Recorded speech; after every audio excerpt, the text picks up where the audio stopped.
Assalamualaikum warahmatullahi wabarakatuh. Selamat datang di channel Kaworu Jiwa. Channelnya sang kekasih yang peduli dunia dan akhirat seisinya. Bahasan kali ini tentang konsep Trinitas yang menjadi keyakinan saudara kita Nasrani adalah Tauhid. Simak videonya sampai tuntas. Semoga bermanfaat. Assalamualaikum warahmatullahi wabarakatuh. Alhamdulillah wassalatu wassalamu ala rasulillah. La haula wa la quwata illa billah. Sahabat sekalian, kita berjumpa lagi dalam program memiliki kajian yang sangat menarik dari sebuah video yang dikirimkan oleh seorang kawan saya kepada saya.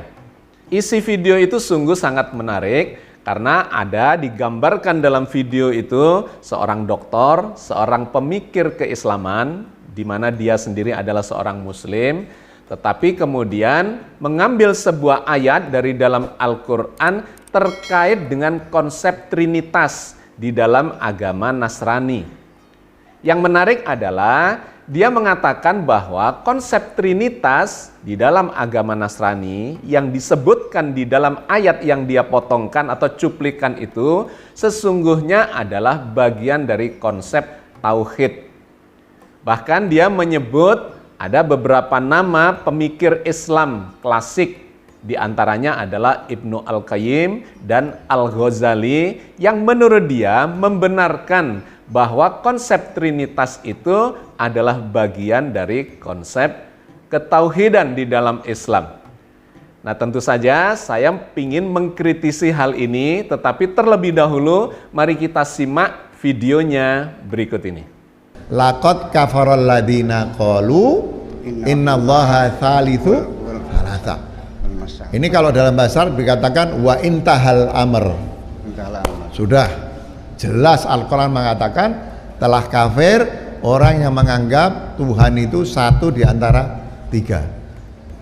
Padahal kalau kita pelajari dari pandangan para ulama klasik, yang dimaksud oleh Al-Quran itu bukan agama Nasrani secara keseluruhan.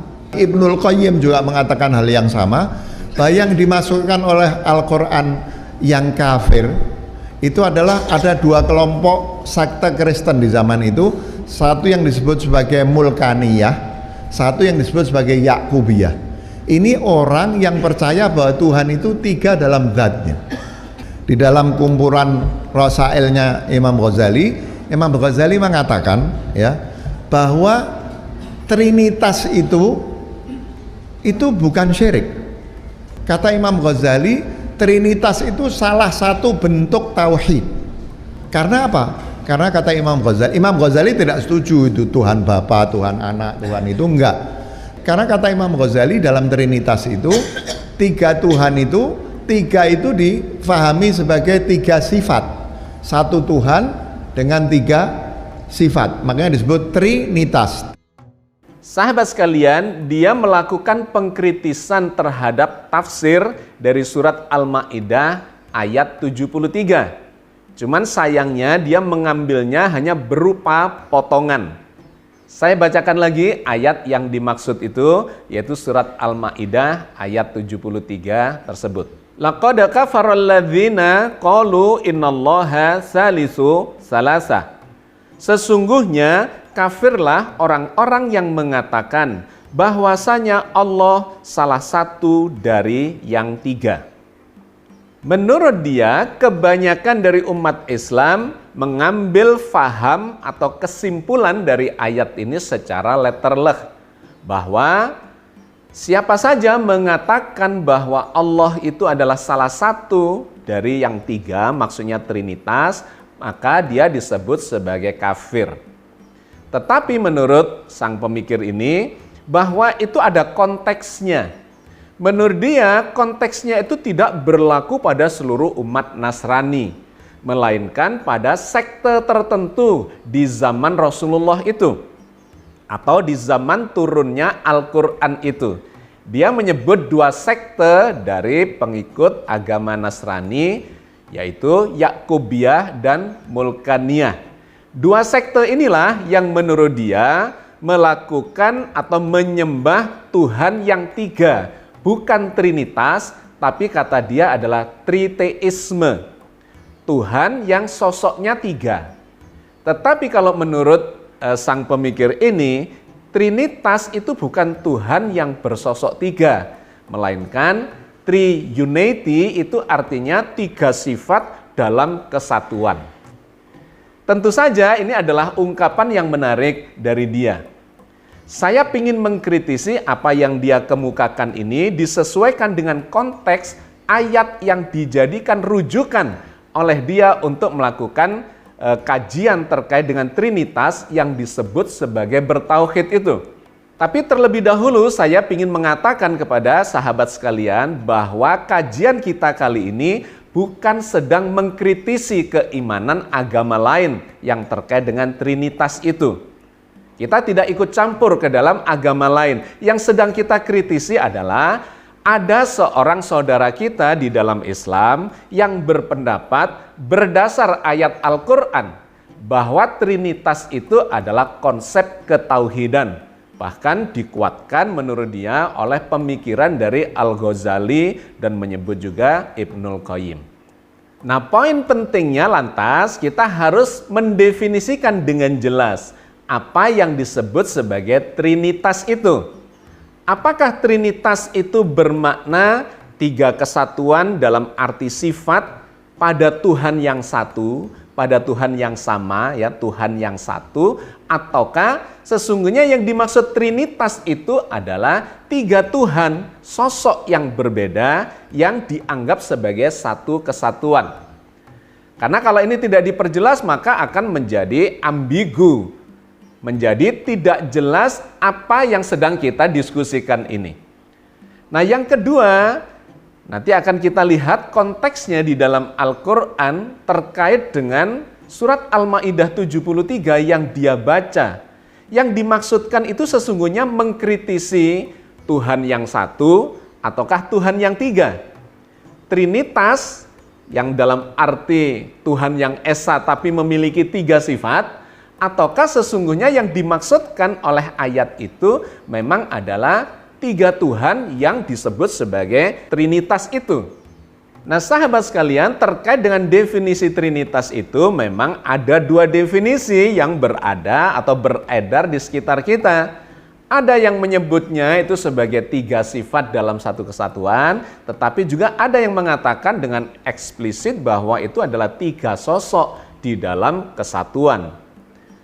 Nah, kita sesungguhnya bisa melihat pada prakteknya yang ada di sekitar kita, termasuk yang diungkapkan oleh sang pemikir keislaman ini sendiri, bahwa Al-Ghazali menurut dia itu tidak sepakat terkait dengan definisi Trinitas yang melibatkan keberadaan Tuhan Bapa, Tuhan Anak, dan Roh Kudus.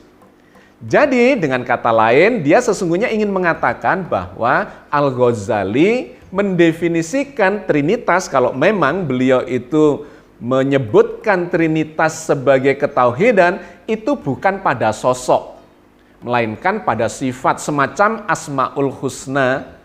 Tapi kalau Asmaul Husna sangat jelas di dalam Al-Quran bahwa Tuhan itu cuma satu, tetapi memiliki sifat-sifat.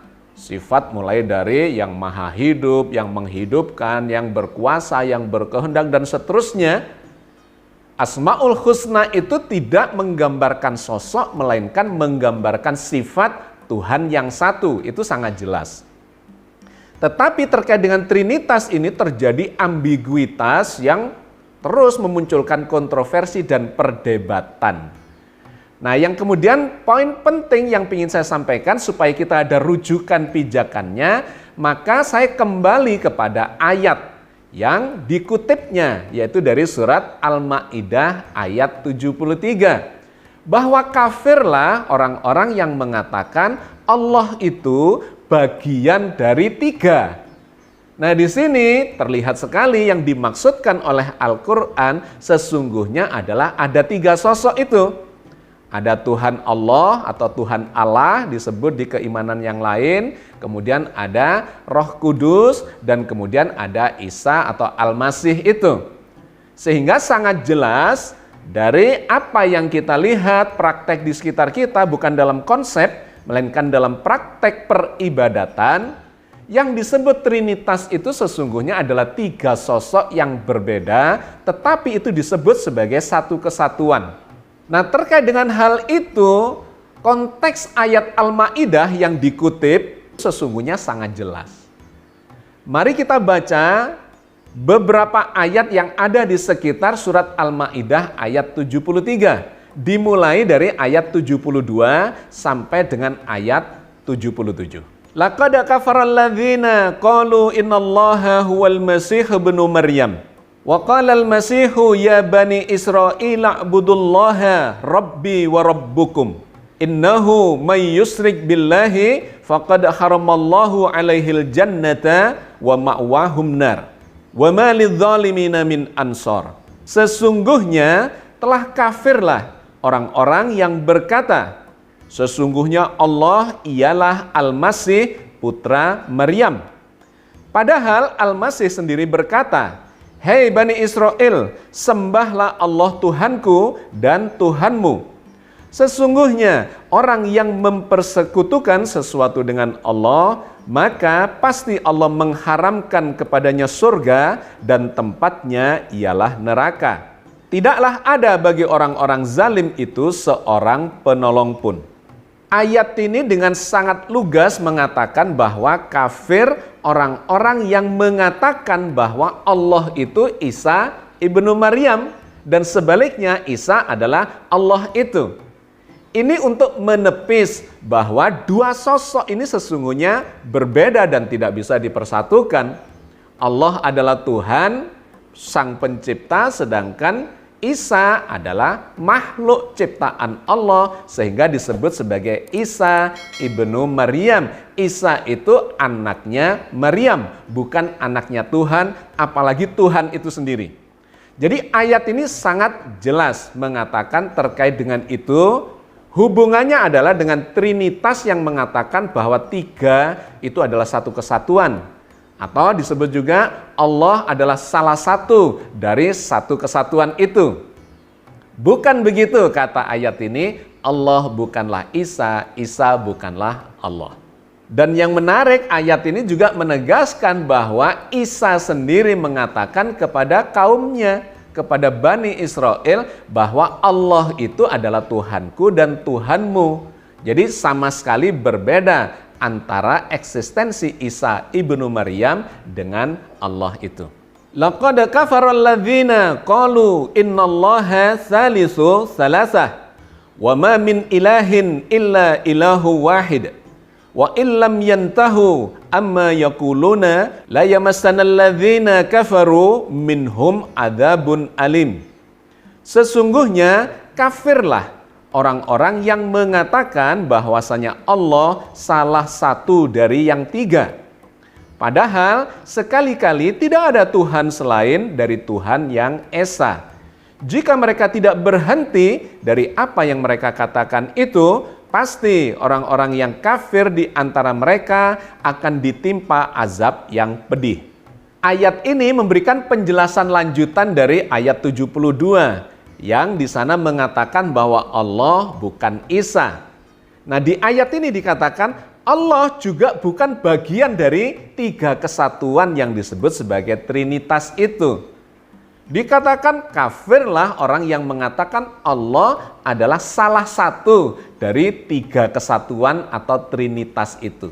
Nah, potongan ayat ini yang dikutip oleh pembicara di dalam video tersebut bahwa ungkapan yang mengkafirkan seseorang yang mengatakan bahwa Allah itu adalah bagian dari Trinitas, itu sesungguhnya tidak bersifat final, melainkan bersifat parsial dikarenakan itu tidak menyebut kepada keseluruhan dari umat Nasrani, melainkan kepada sekte-sekte tertentu saja yang berkonsep pada Trinitas.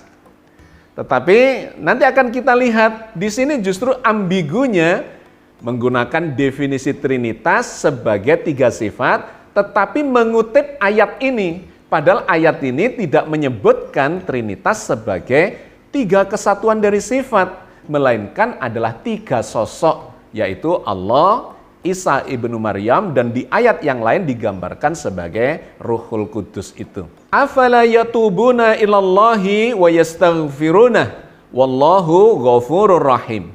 Maka mengapa mereka tidak bertaubat kepada Allah dan memohon ampun kepadanya? Dan Allah Maha Pengampun lagi Maha Penyayang. Nah, ayat ini menghimbau kepada orang-orang yang mengatakan bahwa Allah adalah Isa, Isa adalah Allah, atau Allah bagian dari satu kesatuan Trinitas. Bertobatlah, kata Allah. Bukan begitu seharusnya kefahamannya, melainkan Allah itu adalah Tuhan yang Esa. Tidak bisa diserupakan, dipersekutukan dengan yang lainnya. Dan sesungguhnya Allah Maha Pengampun dan Maha Penyayang. Lantas di ayat berikutnya Allah kemudian menjelaskan bahwa Isa ibnu Maryam sesungguhnya adalah Rasul belaka, bukan bagian dari eksistensi ketuhanan. Mal Masihu ibnu Maryam illa Rasul qad khalat min qablihi rusul wa ummuhu siddiqah kana ya'kulanit ta'am unzur kaifa nubayyinu lahumul ayati summanzur anna yu'fakun. Al-Masih putra Maryam itu hanyalah seorang rasul yang sesungguhnya telah berlalu sebelumnya beberapa rasul, dan ibunya seorang yang sangat benar. Keduanya memakan makanan seperti manusia lainnya. Perhatikan bagaimana kami menjelaskan kepada mereka, ahli kitab, tanda-tanda kekuasaan kami. Kemudian perhatikanlah bagaimana mereka berpaling dari ayat-ayat kami itu.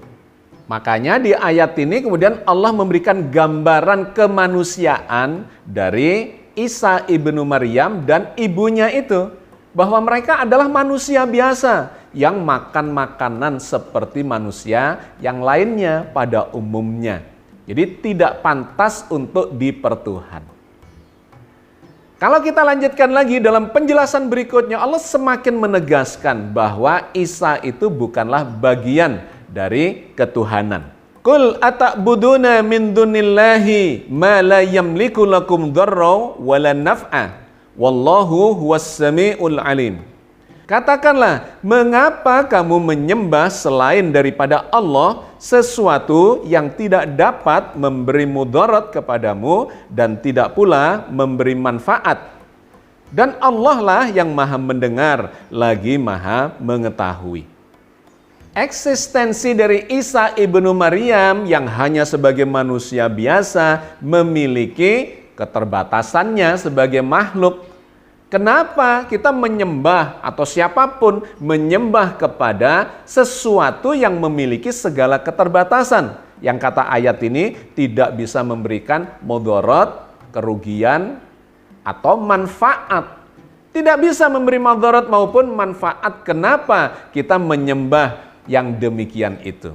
Jadi Al-Quran mencoba menarik logika kita di dalam bertuhan. Bertuhanlah hanya kepada Allah, Sang Pencipta, Sang Penguasa segalanya, yang maha berkehendak, maha berilmu, dan seterusnya. Itulah Tuhan satu-satunya yang digambarkan oleh ketauhidan, bukan Trinitas yang digambarkan oleh sang pembicara di dalam video tersebut. Nah, di akhir dari rentetan ayat itu, dari surat Al-Ma'idah ayat 72 sampai 77, kemudian Allah menghimbau kepada para ahli kitab itu, jangan berlebih-lebihan di dalam bertuhan dengan sesuatu yang sesungguhnya bukan demikian adanya, diada-adakan, bahkan digambarkan itu adalah dilakukan perubahan-perubahan dari orang-orang tertentu di zaman itu yang mengubah konsep ketuhanan dari Tuhan yang Esa, dari Tuhan yang ditauhidkan menjadi Tuhan yang kemudian ada dalam tiga kesatuan itu. Qul ya ahlal kitabi la taghlu fi dinikum ghairal haqqi wa la tattabi'u ahwa'a qaumin qad dhallu min qablu wa adhallu katsiran wa dhallu an sawa'is sabil.